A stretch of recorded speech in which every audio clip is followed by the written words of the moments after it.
in the southern Indian states of Kerala and Karnataka. Kashmir files के बाद अब देश के एक और राज्य का झकझोर देने वाला मुद्दा द केरल स्टोरी के नाम से बड़े पर्दे पर आ रहा है, जिसका टीजर हाल ही में रिलीज हुआ। The film now faces an FIR after Tamil Nadu-based journalist Arvind Akshan BR sent an email.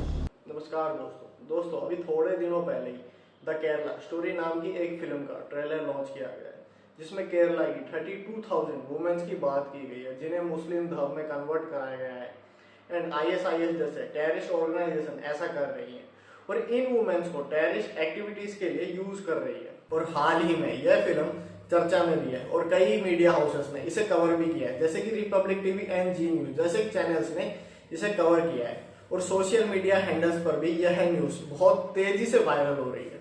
तो आज इसी स्टोरी को हम डिस्कस करने वाले हैं और यह इंफॉर्मेशन आपके लिए बहुत इंपॉर्टेंट है, क्योंकि इससे आपको पता चलेगा कि कैसे फिल्म मेकर्स आपके माइंड के साथ खेलते हैं और अपनी फिल्म को हिट करवाने के लिए क्या कुछ नहीं करते हैं। तो इस चीज को जानने के लिए मेरे साथ इस वीडियो के लास्ट तक बने रहना और आगे आने वाली वीडियोस के लिए इस चैनल को सब्सक्राइब जरूर कर लेना। द केरला स्टोरी नाम की फिल्म को सुदीप्तो सेन नाम के डायरेक्टर ने बनाई है और इनके डायरेक्टर का कहना है कि यह मूवी एक ट्रू स्टोरी पर बेस है, मगर बहुत सी न्यूज ऐसी भी हैं जो इस स्टोरी को फेक प्रूव करती है। अब आप सोच रहे होंगे कि अगर यह बात सच है तो यह बहुत ही गंभीर विषय है और ऐसी ही गंभीर चीज पर हमारी गवर्नमेंट क्यों कुछ नहीं करती, और अगर ऐसा ही चलता रहा तो यह नंबर्स और भी ज्यादा बढ़ेंगे।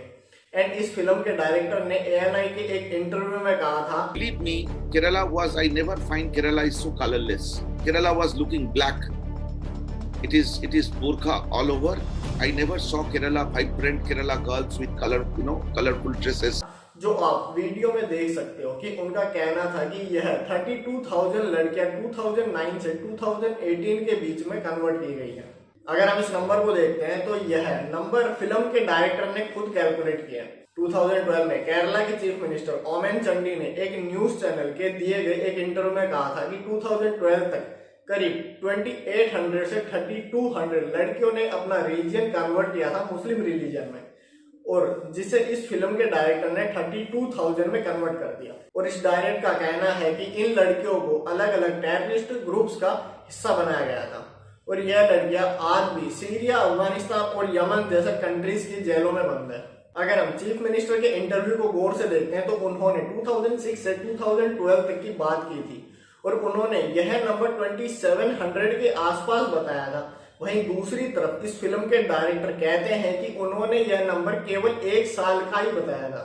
इस फिल्म के डायरेक्टर ने और भी कुछ बातें क्लेम की है, जैसे उन्होंने केरला के पिछले CM PS अच्युतानंदन का स्टेटमेंट कोट किया है, जिसमें उन्होंने कहा था कि केरला में इस्लामिक एक्सट्रीमिस्ट एक्टिविटीज है और वो केरला को इस्लामिक स्टेट बनाना चाहते हैं। अगर हम अच्युतानंदन के स्टेटमेंट की बात करते हैं तो वो केरला में मौजूद एक्सट्रीमिस्ट ग्रुप PFI की बात कर रहे थे, जिसे हाल ही में भारत सरकार ने बैन कर दिया है, और वो लव जिहाद जैसे इंसिडेंट्स की बात कर रहे थे। मगर उन्होंने कभी भी 32,000 लड़कियों की बात की नहीं जो फिल्म के डायरेक्टर बात कर रहे हैं।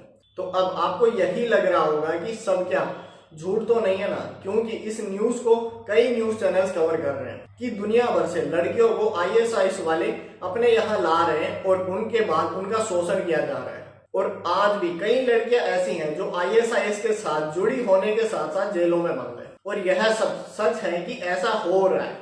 मगर हम कंट्री रिपोर्ट ऑन टेररिज्म 2022 के USA की रिपोर्ट देखते हैं तो उनके मुताबिक ISIS में केवल इंडियन ओरिजिन के नंबर ओनली 66 थे। जो 2021 की द हिंदू की एक रिपोर्ट में सामने आया था कि अफगानिस्तान की जेलों में इंडियन ओरिजिन की 4 वुमेन टेररिस्ट बंद है, और इंडियन गवर्नमेंट ने भी यह साफ कर दिया था कि उन्हें अब वापस इंडिया नहीं लाया जाएगा। और केरला का नाम हमने ISIS के दौरान बहुत बार सुना है। तो क्या यह सब झूठ है या सच में केरला में ISIS का स्पोर्ट बेस था? ऑब्जर्वर रिसर्च फाउंडेशन ने 2019 में the Islamic state in India Kerala primer नाम की एक रिपोर्ट पब्लिश की थी, जिसमें कहा गया था कि केरला के अंदर टोटल जो लोग थे जिन्होंने किसी भी तरह से ISIS की तरफ अपना झुकाव दिखाया था वो केवल 160 से लेकर 180 के बीच थे। And ministry of home affairs का कहना है कि केरला में total pro ISIS cases only 155 है। अगर आपको इस नंबर 32,000 के लॉजिक को समझना है तो हमें जानना होगा कि पूरे वर्ल्ड में ISIS में जाने वाले लोगों की संख्या कितनी है। और अगर हम नंबर्स की बात करें तो वो नंबर्स 40,000 है, और वो भी पूरे वर्ल्ड में, ना कि सिर्फ इंडिया में। और 40,000 में मेल एंड फीमेल्स दोनों शामिल है। इंडिया से ज्यादा ISIS सपोर्टर्स तो जर्मनी एंड ब्रिटेन जैसे कंट्रीज में पाए जाते हैं। और इस बात के लिए इंडिया की बहुत बार तारीफ भी हो चुकी है, क्योंकि इंडिया के लोगों को ISIS अपने साथ लाने में कामयाब नहीं हो पाया। और ऐसा बिल्कुल भी मुमकिन नहीं है कि इन 32,000 लड़कियों को पहले केरला ले जाया गया हो और इन्हें मुस्लिम रिलीजियन में कन्वर्ट किया गया हो।